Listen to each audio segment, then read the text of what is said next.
வணக்கம். இது தமிழ்வினின் காலை நேர பிரதான செய்திகளோடு நான் லக்ஷனா யாதவன். முதலில் தலைப்புச் செய்திகள். தென் கிழக்கு கடல் கொந்தளிப்பு, மீனவர்களுக்கு கடும் எச்சரிக்கை. காவல்துறை மாதிபரின் பாதுகாப்பு மற்றும் சாகர காரியவசமின் சர்ச்சை பேச்சு. விசாரணைகளை தொடர நீதிமன்றம் அனுமதி. உண்மை கண்டறியும் முயற்சியில் அடுத்த கட்டம். செம்மணியில் எழுந்தமாக குழிகளை தோண்ட நீதிமன்றம் அனுமதி. இனியாவது கருணையோடு இருங்கள். அனுர அரசுக்கு நாடாளுமன்றில் சஜித் பிரேமதாச பகிரங்க கோரிக்கை.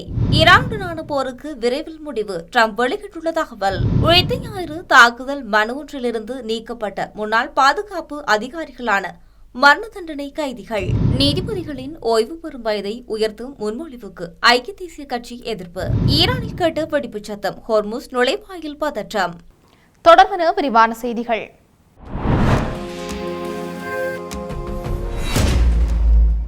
பொருளை மகசின் சிறைச்சாலையில் நேற்றிரவு ஏற்பட்ட பதற்ற நிலையை அடுத்து சிறைச்சாலை வளாகம் மற்றும் அதனை சுற்றியுள்ள பகுதிகளில் தொடர்ந்து பாதுகாப்பு பலப்படுத்தப்பட்டுள்ளது. சிறைச்சாலை சுவருக்கு மேல் வீசப்பட்ட ஒரு சிறிய பொதியை சிறை அதிகாரி ஒருவர் கைப்பற்றிய பின்னர் கைதிகள் குழு ஒன்று அமைதியின்மையில் ஈடுபட்டுள்ளதாக கூறப்படுகின்றது. சிறைச்சாலையில் பிரிவில் தடுத்து வைக்கப்பட்டிருந்த கைதிகள் குழு ஒன்று இரவு 10:20 மணியளவில் திடீரென அந்த பிரிவில் இருந்து வெளியேறி கலவரத்தில் ஈடுபட்டதை தொடர்ந்து அங்கு பதற்ற நிலை ஏற்பட்டதாக தெரிவிக்கப்பட்டுள்ளது. இதனைத் தொடர்ந்து 40க்கும் மேற்பட்ட கைதிகள் ஒரு சிறை அறையில் பூட்டை உடைத்துக் கொண்டு வெளியே வந்து கலவரத்தில் ஈடுபட்டுள்ளனர். இதனையடுத்து சிறை அதிகாரிகள், போலீசார் மற்றும் போலீஸ் சிறப்பு அதிரடிப்படைகள் இணைந்து நிலையை கட்டுப்படுத்தினர். அவர்களை மீண்டும் அவர்களது சிறை அறைகளுக்கு திரும்பி அனுப்ப நடவடிக்கை எடுத்துள்ளனர். இந்த சம்பவத்துக்கு பின்னணியில் இருப்பதாக சந்தேகிக்கப்படும் சுமார் 10 கைதிகளை ஏனைய சிறைச்சாலைகளுக்கு மாற்றுவதற்கான நடவடிக்கைகள் எடுக்கப்பட்டுள்ளதாகவும் தெரிவிக்கப்படுகின்றது. இந்த கலவரத்தில் 11 கைதிகள் காயமடைந்து சிறை வைத்தியசாலையில் சேர்க்கப்பட்டுள்ளதோடு 9 கைதிகள் வேறு சிறைக்கு மாற்றப்பட்டுள்ளதாக சிறைச்சாலை திணைக்கள ஊடக பேச்சாளர் தெரிவித்துள்ளார். இதற்கிடையில் சிறை வளாகத்துக்கு உள்ளே வெளியேயும் பாதுகாப்பு உறுதி செய்யப்படுவதற்கான முப்படைகளும் உறுப்பினர்களும் பணியில் ஈடுபடுத்தப்பட்டுள்ளனர். இந்த நிலையில் சிறையில் ஏற்பட்ட கலவரம் தற்போது முழுமையாக கட்டுப்பாட்டுக்குள் கொண்டுவரப்பட்டுள்ளதாக நீதி அமைச்சர் ஹர்ஷன் நாணேக்கார தெரிவித்துள்ளார்.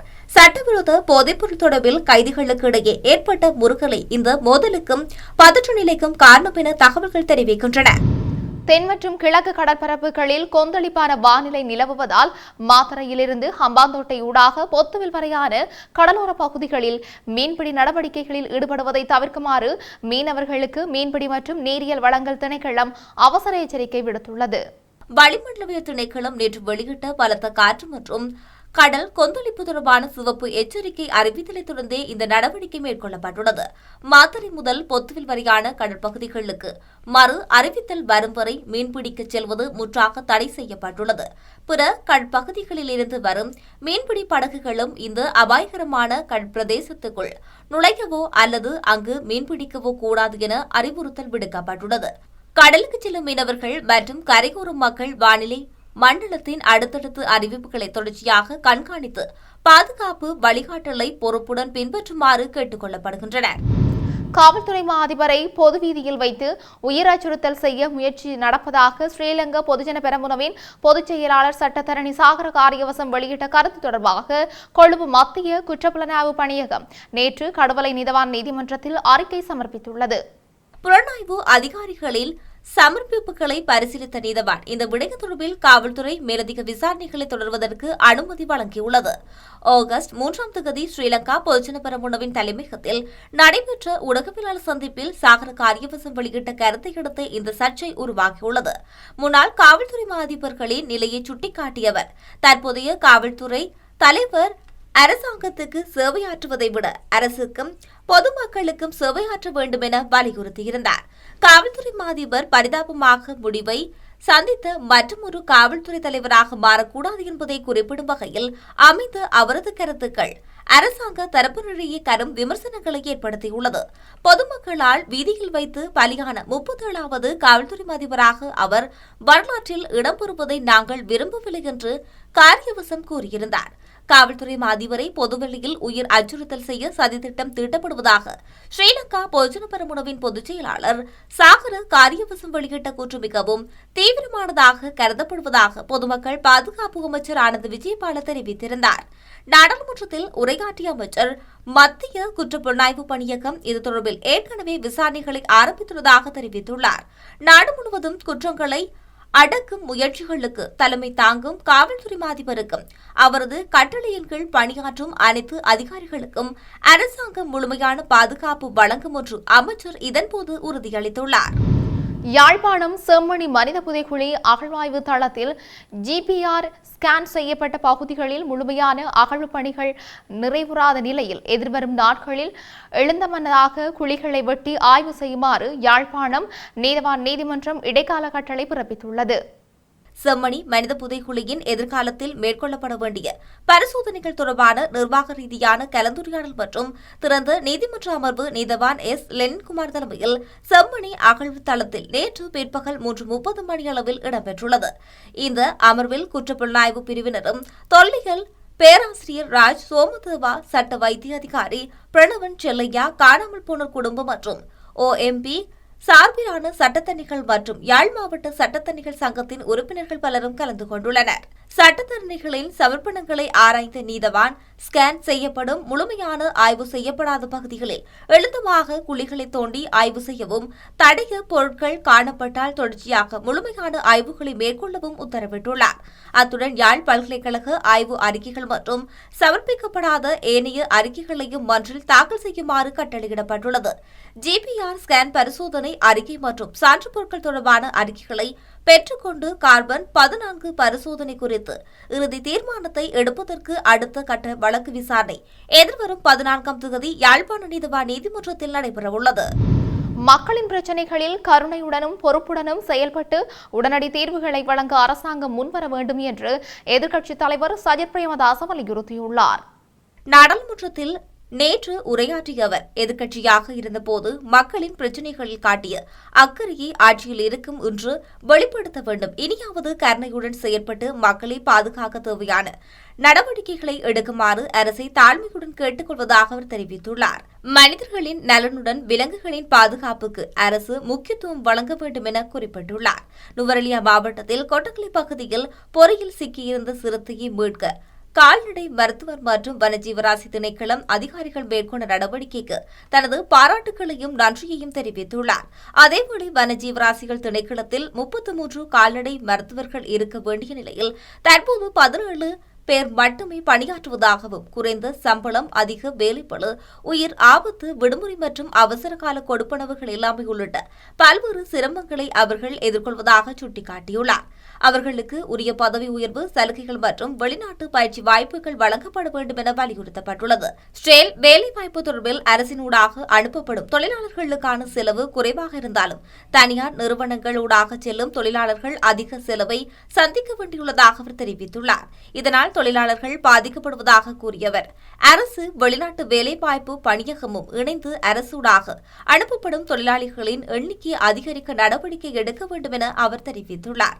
விவசாயிகளுக்கான நெல் உத்தரவாத விலையானது ரூபாய் 120 என்பது போதுமானது அல்ல என்றும், 1 கிலோ நெல் உற்பத்தி செலவே 137 ரூபாய் என விவசாய அமைச்சரை குறிப்பிட்டுள்ளதாகவும் அவர் சுட்டிக்காட்டியுள்ளார். தேர்தல் காலத்தில் வழங்கப்பட்ட 150 ரூபாய் உத்தரவாத விலை வாக்குறுதியை அரசு நிறைவேற்ற வேண்டும் என கேட்டுக் கொண்டுள்ளார். மேலும் தொடர்ச்சியாக இயற்கை அனர்த்தங்களால் பாதிக்கப்பட்ட சிறிய மற்றும் நடுத்தர அளவிலான அரிசி ஆலை உரிமையாளர்கள் கடன் சுமையால் கடுமையாக பாதிப்புக்கு உள்ளாகியுள்ளதாகவும், அவர்களின் சொத்துக்கள் ஏலமிடப்படும் அபாயம் நிலவுவதாகவும் தெரிவித்துள்ளார். எனவே அவர்களின் கடன்களை மறுசீரமைத்து நிவாரணம் வழங்க அரசாங்கம் உடனடியாக நடவடிக்கை எடுக்க வேண்டும் என எதிர்க்கட்சித் தலைவர் சஜித் பிரேமதாச வலியுறுத்தியுள்ளார். ஈரானுடனான போர் விரைவில் முடிவுக்கு வரும் என்று நம்புவதாக அமெரிக்க ஜனாதிபதி டொனால்டு ட்ரம்ப் தெரிவித்துள்ளார். அத்தோடு சில வகை ஆயுதங்களின் விநியோகத்தில் அமெரிக்க ஆயுத படைகள் சவால்களை சந்தித்து வருவதையும் அவர் ஒப்புக்கொண்டுள்ளார். ஓவல் அலுவலகத்தில் பேசிய அவர், போர் மிகவும் விரைவில் முடியும் என்று ஈரானால் நீண்ட காலம் தாக்குப்பிடிக்க முடியாது என தெரிவித்துள்ளார். ஈரானுடனான 5 மாத போரின் போது அமெரிக்க ராணுவம் தனது அதிதுல்லியமான நீண்ட தூர ஏவுகணைகளின் உலகளாவிய கையிருப்பு பெரும் பகுதியை முடித்துவிட்டதாகவும் சர்வதேச ஊடகங்கள் செய்தி வெளியிட்டுள்ளன. இதுகுறித்து எழுப்பப்பட்ட கேள்விக்கு பதிலளித்த டொனால்ட் ட்ரம்ப், அமெரிக்காவிடம் சில குறிப்பிட்ட சக்தி வாய்ந்த ஆயுதங்கள் கிட்டத்தட்ட வரம்பற்ற அளவில் கையிருப்பில் உள்ள போதிலும் மற்ற சில ஆயுதங்களின் விநியோகம் சற்று குறைவாகவே காணப்படுகின்றது என ஏற்றுக்கொண்டுள்ளார். மேலும் நிலைமையை சமாளிக்க பேட்ரியாட் மற்றும் டொமாஹாக் ஏவுகணைக்கான வசதிகள் உட்பட கூடுதல் உற்பத்தியாளர்களை அமெரிக்கா பாதுகாப்பு நிறுவனங்கள் கட்டியெழுப்பி வருவதாக அவர் தெரிவித்துள்ளார். 2019 உயிர்த்த ஞாயிறு குண்டு தாக்குதலில் காயமடைந்த சட்டத்தரணியொருவரால் கொழும்பு மாவட்ட நீதிமன்றத்தில் தொடரப்பட்ட குடியியல் வழக்கில் முன்னாள் பாதுகாப்பு செயலாளர் ஹேமஸ்ரீ பெர்னாண்டோ மற்றும் முன்னாள் காவல்துறை மா அதிபர் பூஜித் ஜெயசுந்தர ஆகியோரை பிரதிவாதிகளாக பெயரிடுவதை நீக்குவதற்கு நீதிமன்றம் அனுமதி அளித்துள்ளது. விருந்தகம் ஒன்றில் இடம்பெற்ற தற்கொலை தாக்குதலில் தனக்கு ஏற்பட்ட கடுமையான காயங்கள், நிரந்தர உணமுறுதல் மற்றும் மருத்துவ செலவுகள் ஆகியவற்றுக்கு 500 மில்லியன் ரூபாய் நஷ்டஈடு கோரி சட்டத்தரணி மோதித்த டிபி ஏகநாயக்க என்பவரால் இந்த வழக்கு தாக்கல் செய்யப்பட்டிருந்தது. முன்னாள் ஜனாதிபதிகளான மைத்ரிபால சிறிசேன, ரணில் விக்ரமசிங்க, முன்னாள் பாதுகாப்பு செயலாளர் ஹேமஸ்ரீ பெர்னாண்டோ, முன்னாள் காவல்துறை அதிபர் பூஜித் ஜெயசுந்தரம் மற்றும் சட்ட அதிபர் உட்பட 12 பிரதிவாதிகளுக்கு எதிராக இந்த வழக்கு முதலில் தாக்கல் செய்யப்பட்டுள்ளது. தாக்குதல்களை தடுப்பதற்கு பிரதிவாதிகள் உரிய கவனத்துடன் பொறுப்புடனும் செயற்பட தவறிவிட்டதாக மனுதாரர் குற்றம் சாட்டியுள்ளார். இந்த நிலையில் குறித்த வழக்கு கொழும்பு மாவட்ட நீதிமன்றத்தில் விசாரணைக்கு எடுத்துக் கொள்ளப்பட்ட போது வழக்கில் 3வது மற்றும் 4வது பிரதிவாதிகளாக குறிப்பிடப்பட்டுள்ள ஹேமஸ்ரீ பெர்னாண்டோ மற்றும் பூஜித் ஜெயசுந்தர் ஆகியோருக்கு எதிராக வழக்கை தொடர விரும்புவதில்லை என மனுதாரரான ஏகநாயக்க நீதிமன்றத்தில் அறிவித்துள்ளார். உயிர்த்த ஞாயிறு தாக்குதல் தொடர்பில் கொழும்பு மேல் நீதிமன்றத்தினால் இருவருக்கும் ஏற்கனவே மரண தண்டனை விதிக்கப்பட்டுள்ளதை அவர் இதற்கு காரணம் சுட்டிக்காட்டியுள்ளார். ஏனைய பிரதிவாதிகள் சார்பில் முன்னிலையான சட்டத்தரணிகள் இந்த விண்ணப்பத்துக்கு ஆட்சேபனை தெரிவிக்காததை அடுத்து குறித்த 2 பிரதிவாதிகளையும் வழக்கு நடவடிக்கையிலிருந்து நீக்குவதற்கு மாவட்ட நீதிமன்றம் அனுமதி அளித்துள்ளது. முன்னாள் ஜனாதிபதி ரணில் விக்ரமசிங்கவும் மனுதாரரின் வேண்டுகோளுக்கு இணங்க முன்னொரு சந்தர்ப்பத்தில் இந்த வழக்கில் இருந்து நீக்கப்பட்டிருந்தார். இதனிடையே முன்னாள் ஜனாதிபதி மைத்ரிபால சிறிசேன சார்பில் முன்னிலையான சட்டத்தரணி புலஸ்தி ரூபசிங்க தமது கட்சிக்காரருக்கு எதிராக இந்த வழக்கை முன்னெடுத்துச் செல்வதற்கான தகுதி குறித்து சவால் விடுக்க உத்தேசித்துள்ளதாக நீதிமன்றத்துக்கு தெரிவித்துள்ளார். இதனையடுத்து இந்த வழக்கை அக்டோபர் 19ஆம் தேதிக்கு ஒத்திவைக்க மாவட்ட நீதிமன்றம் அன்றைய தினத்துக்குள் இந்த ஆட்சேபனை தொடர்பில் எழுத்துப்பூர்வமான சமர்ப்பணங்களை தாக்கல் செய்யுமாறு ஏனைய பிரதிவாதிகளுக்கு உத்தரவிட்டுள்ளது. அரசாங்கத்தினால் முன்மொழியப்பட்டுள்ள அரசியலமைப்பு மற்றும் நீதித்துறை சட்ட திருத்தங்களை ஐக்கிய தேசிய கட்சி நிராகரித்துள்ளதுடன் நீதிபதிகளின் ஓய்வு பெறும் வயதை அதிகரிப்பது இலங்கையின் நீதிமன்ற வழக்கு தேக்கத்திற்கு தீர்வாகாது என்றும் சுட்டிக்காட்டியுள்ளது. சர்வதேச நாணய நிதியத்தின் ஆட்சி முறை சார்ந்த மதிப்பீட்டு அறிக்கையில் விசேட நீதிமன்றங்களை அமைத்தல், நீதிபதி வெற்றிடங்களை நிரப்புதல், நீதிமன்ற நிர்வாகத்தை மேம்படுத்தல் மற்றும் சட்ட நடைமுறைகளில் சீர்திருத்தங்களை கொண்டுவருதல் போன்ற பரிந்துரைகளை முன்வைக்கப்பட்டுள்ளதாகவும் நீதிபதிகளின் பதவிக்காலத்தை நீடிப்பது குறித்து பரிந்துரைக்கப்படவில்லை என்று ஐக்கிய தேசிய கட்சி குறிப்பிட்டுள்ளது. எனவே முன்மொழியப்பட்டுள்ள சட்ட திருத்தங்களை தற்காலிகமாக இடைநிறுத்தி இதுகுறித்து விரிவான கலந்துரையாடல்களை முன்வைக்குமாறு அரசாங்கத்திடம் ஐக்கிய தேசிய கட்சி கேட்டுக் கொண்டுள்ளது. தெற்கு ஈரானில் வியாழக்கிழமை இரவு 2 வெடிப்புச் சத்தங்கள் கேட்டதாக தகவல்கள் வெளியாகியுள்ளன. குறித்த சத்தங்கள் ஹார்முஸ் நீரிணையில் நுழைவாயிலுக்கு அருகில் இருந்த எதிரி இலக்குக்கு எதிராக நடத்தப்பட்ட ராணுவ நடவடிக்கையுடன் தொடர்புடையவை என்று ஈரானிய செய்தி நிறுவனம் தெரிவித்துள்ளது. உள்நாட்டு நேரப்படி இரவு சுமார் 9:40 மணியளவில் ஹெஷ் பகுதியில் இந்த வெடிப்பு சத்தம் கேட்டுள்ளது. மூலோபாய முக்கியத்துவம் வாய்ந்த இந்த நீர்வழியில் ஈரானிய கடற்படையினர் மேற்கொண்ட இந்த நடவடிக்கையின் முழு விவரங்கள் விரைவில் வெளியிடப்படும் என்று தகவல் அறிந்த வட்டாரங்கள் தெரிவிக்கின்றன. இதேவேளை ஹெஷ்மிலோ அல்லது அருகில் உள்ள பந்தர் அப்பாஸ் துறைமுக நகரத்திலோ எவ்வித பாதிப்புகளும் ஏற்படவில்லை என ஹோர்மோஸ்கான் மாகாணத்தின் பாதுகாப்பு விவகாரங்களுக்கான துணை ஆளுநர் தெரிவித்துள்ளார். எவ்வாறாயினும் இந்த வெடிப்புகளுக்கான பின்னணி மற்றும் காரணத்தை கண்டறிய ஈரானிய பாதுகாப்பு அதிகாரிகள் தீவிர விசாரணை மேற்கொண்டு வருவதாகவும் குறிப்பிடப்பட்டுள்ளது. செய்திகளின் நிறைவாக மீண்டும் தலைப்புச் செய்திகள். தென் கிழக்கு கடல் கொந்தளிப்பு, மீனவர்களுக்கு கடும் எச்சரிக்கை.